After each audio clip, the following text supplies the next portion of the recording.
What's up, everybody? On today's episode, Widback, we are going to be playing some Imperius, who is currently broken, but in a good way. Like, not like he used to be, with all the bugs on his queue and everything. Anyway, oh boy.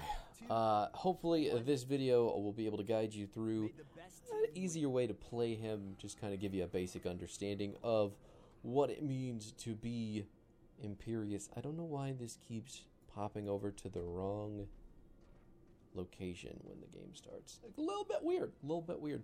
Today's team comps, though, are Raynor, Greymane, Brightwing, Imperius, Diablo versus Deckard, Li-Ming, Arthas, Varian, and Vala.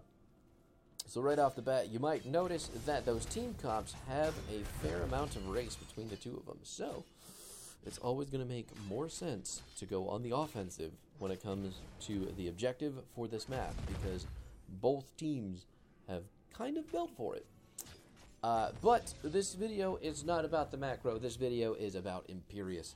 Our Q button for Imperius is going to be the Celestial Charge. What this is going to do is just going to leap us forward like you just saw, and if we manage to hit the enemy hero with the tip of our spear, it is going to stun them for 1 second. It's going to root us in place for the same amount of time, and once they drop, they are going to get some more damage, and they are going to be branded by our Q.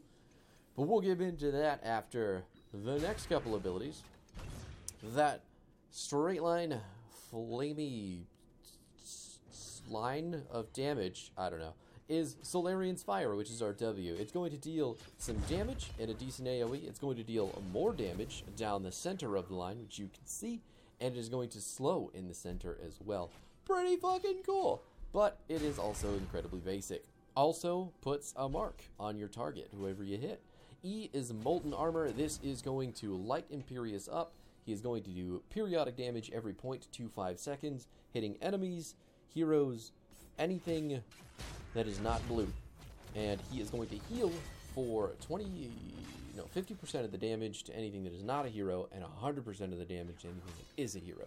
So that is our main form of sustain in lane when we are playing this duelist role.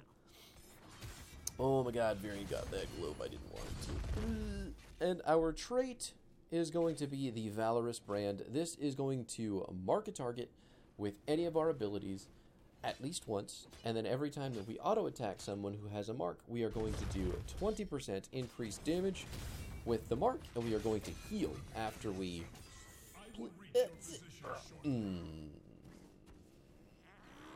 Okay, it's fine. Everything's fine. Everything is okay.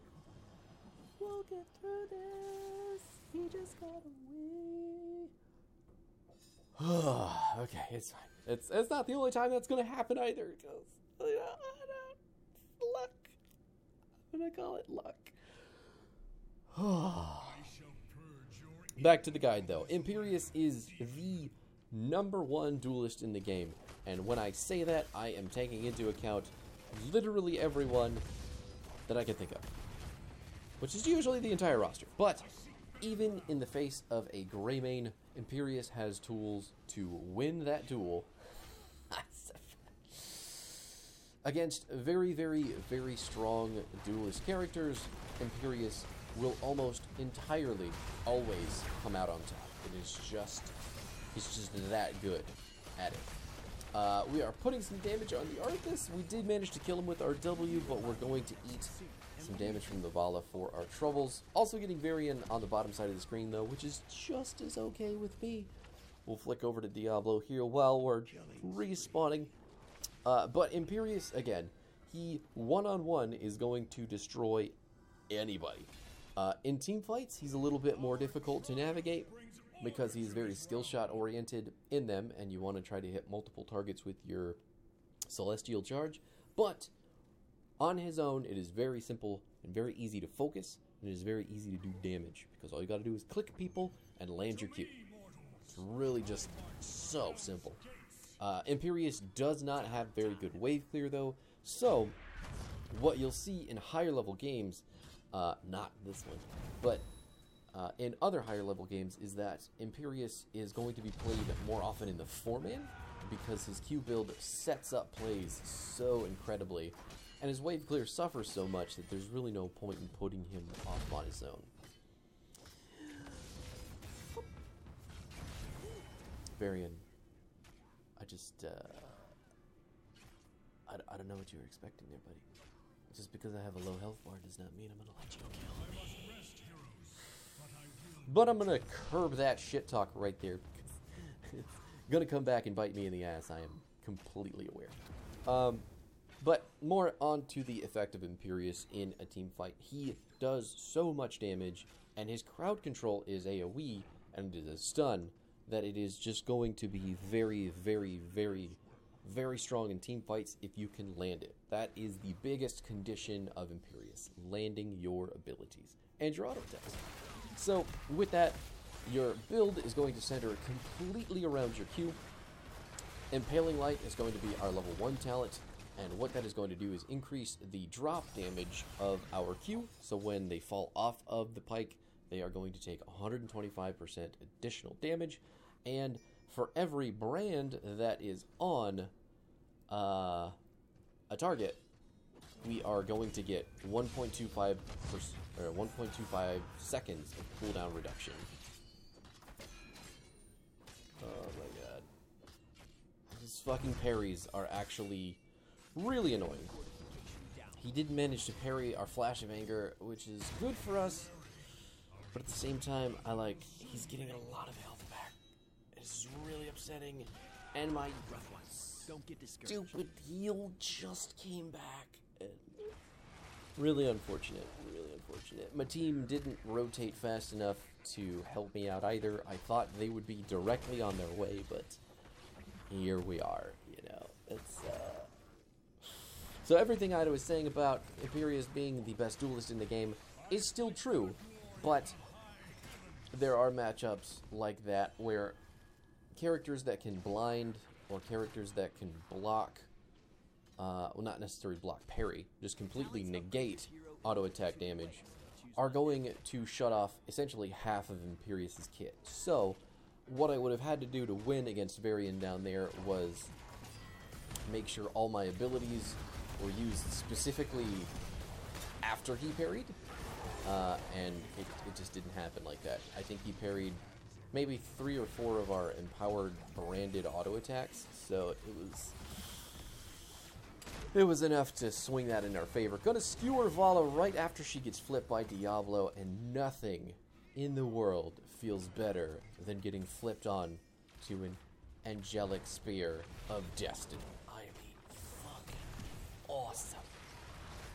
Awesome. But back to the build. At level 4, we did pick up Press Forward.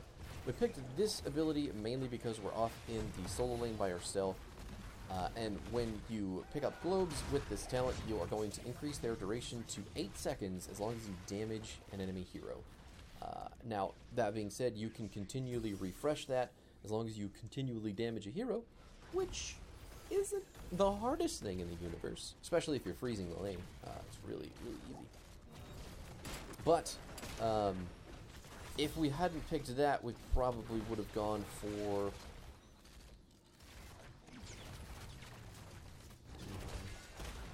Probably Sovereign Armor.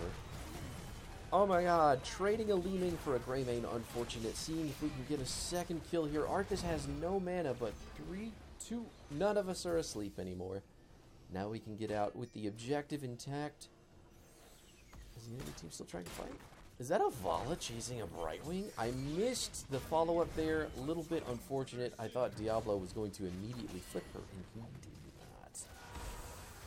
So, poor timing on my part. Maybe poor timing on Diablo's part. Maybe poor timing on everybody's part, but you get where we were going with that. And then on to level 7, our talent is going to be Flash of Anger. This is going to consume, when we consume a Q stack, Q mark, from a target, it is going to deal 288 damage to the target and nearby enemies around the target. And it also gives us a 481 point shield for 4 seconds. Now, I'm going to be honest with you, I don't notice the shield very often. I do notice the damage very, very, very often. oh my god, the burst damage is sickening with the amount that you can do. I'm trying to get the team over here so we can kill this Varian. There he is. Diablo? I don't... What are you waiting on, buddy? Not sure why you're sitting on the... Okay, so... A little bit of a miscommunication there from the friendly team. Not sure what took the tank so long to go in. We do need more than 2 people at once to kill 2 people. So, he's going to die for the mistake. It's fine. Everything's totally wicked cool. But that's it. That's how it goes. Our level 10 talent, we did pick up Wrath of Angiris. I think this is kind of whatever you're more comfortable with. They both work fine. Angelic Armaments is just conditional damage and safety, whereas Wrath of the Angiris is strong pick potential. So you have to make your shield work for Angelic Armaments to work to get damage, but it could just be used to save your life too, right? It's just that simple. And then Wrath of Angiris is going to require that you hit the skill shot, but if you do, you are going to create the perfect pick for your team, and they are going to be stunned at the location for 1 second after being out of the battle for 2. So, you can see why I like it. I am right now telling my team that I have got to clear this shaman, so hopefully they are going to not engage and do anything stupid. This is one of the few games where I had chat on because the guys in the draft chat were very, very sweet people. They're very nice, very cooperative, really, really thinking teams. So, you don't get that a whole lot in Snow League. So, skills good. I cannot fucking believe that I missed them. But that makes up for it, so who cares? Getting another kill on Varian down on the bottom side of the screen. Everything working out just fine for us. Doing that big flash of anger damage to the Vala as well. Really hot stuff. Just good. Like hot steaming pizza fresh out of the oven. You know, that's how killing someone with Imperius feels. It's good. Level 13, our Pathetic Mortals talent is going to be another talent that we're going to use to both crowd control our enemies and make our duel much, much stronger.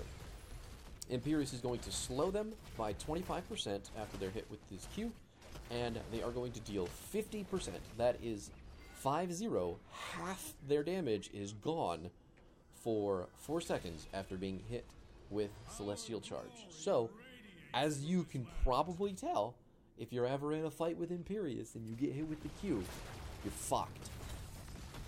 Just wholly fucked. Just from every angle. He's got it. And that's only level 13. We're not even level 16 yet, or 20, where this shit just absolutely pops off to an unnatural degree beyond what we've already got. Oh my god, Varian. Why are you over here? Buddy, I'm sorry. I don't think you know which side of the map is yours. Gotta give him a little bit of a slap and tickle for that kill earlier on the Impaler camp. But you know, feels good. Feels very, very good. Now that we're level 16, though, our talent is going to be Celestial Swiftness. And this, obviously another Q talent. I've been rooted and rooted again, and now I'm sleeping, and I hate everything. But, oh my god, can you please fuck off with all your dumbass CC abilities, enemy team? I've gone for at least 3 Qs at this point, and each and every one of them is getting interrupted by dumb shit. Got the double Q there. Finally, we take down the Li Ming. Varian on his way out as well. Only Arthas and Deckard left to try and stop us, but I think we're ready to leave. I think we're ready to go. Nope, missed my Q entirely. We probably shouldn't keep staying. I don't think that there's enough minions here. Diablo feels like we can go in. I don't know. Nope. Vala is back. We're gonna take half her health bar for basically nothing, but Vala is the carry. Vala can kill us all. So, making the correct decision as a team of 3. Way to go, us. What a good job, buddies. What a good job. But anyway, Celestial Swiftness is going to give us 25% movement speed anytime that we cast our Q. So we don't even have to land it. If we just hit the button, we're going to get 25% move speed. And if we manage to hit people with it, we're going to get 40% attack speed for 5 seconds for each hero that is stunned by our Q. Nuts, I know. So you hit 2 people, you have 80% attack speed. Fucking insane. And you may have noticed at the beginning of this video with some of the clips that I threw in there, Imperius can auto-attack extremely hard. And once we hit level 20, when we have the Brand of Solarian, that auto-attack speed, coupled with the marks that don't go away, is going to do insane, absolutely fucking insane amounts of damage. It's just slap, slap, slap, slap, slap, slap, slap, dead. If you even need to get to that many slaps. I mean, let's be real. But since level 20 is coming up, we'll talk about the Brand of Solarian. This is a requirement for playing this build. You do not get nearly as much damage as you would if you don't pick this. So, unless you are just getting absolutely exploded and you need to take Impervious, take Brand of Solarian. Your duration on your mark is reduced to 5 seconds from 10, but it no longer goes away when you hit people. And like I was saying, if we manage to hit people with our Q and our full combo, which you can activate during your Q with your E, you are going to get stupid amounts of attack speed, which is stupid amounts of damage, and it doesn't go away for 5 seconds. So you can take a tank's health from 100% to about 25%, and a squishy's dead within about 3 auto attacks. It's just that good. Greymane diving really deep, not able to get anybody. We're all kind of split here. Diablo and I finally getting our team to kite back to us, but he is trying to make a decision, it looks like. Oh my god, I missed my ult. That sucks. Brightwing is dead. No one is protecting her. Diablo goes down as well because he is on the front line.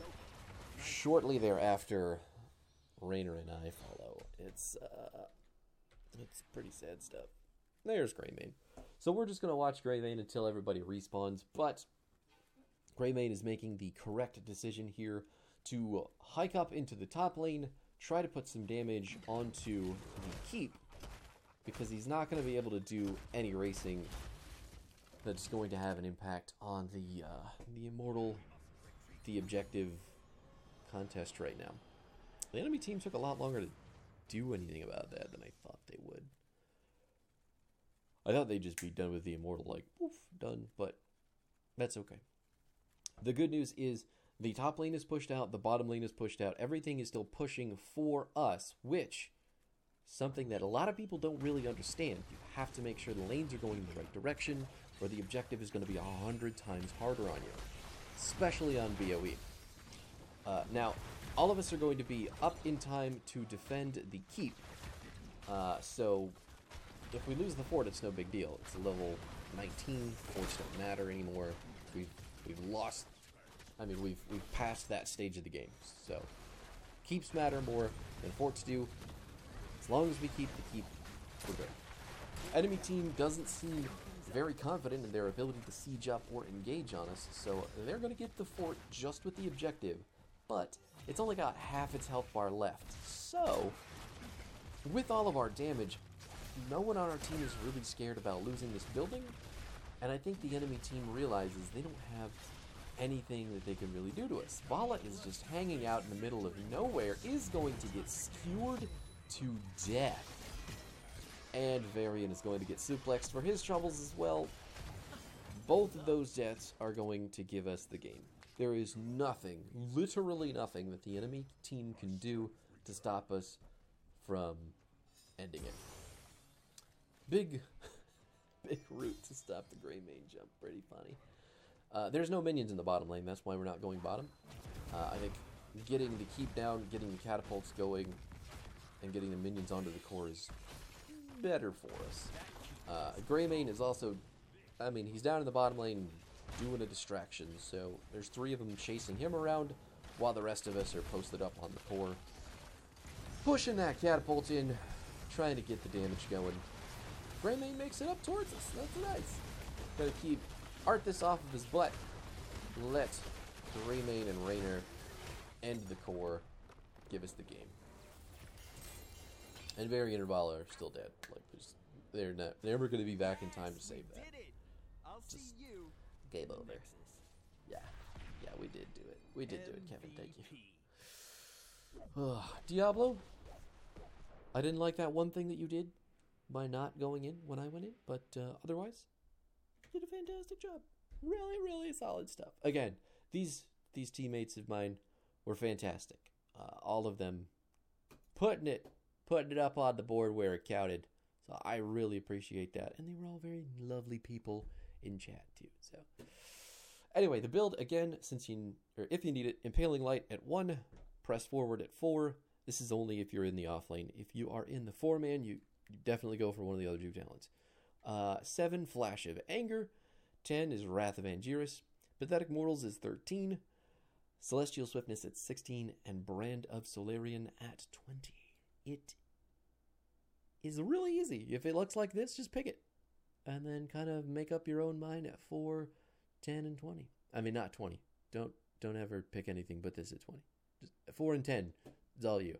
Everything else has to be exactly like this if you're going to play this build. So, thanks so much for hanging out. Let me know what you think of the build in the comments if you think anything at all.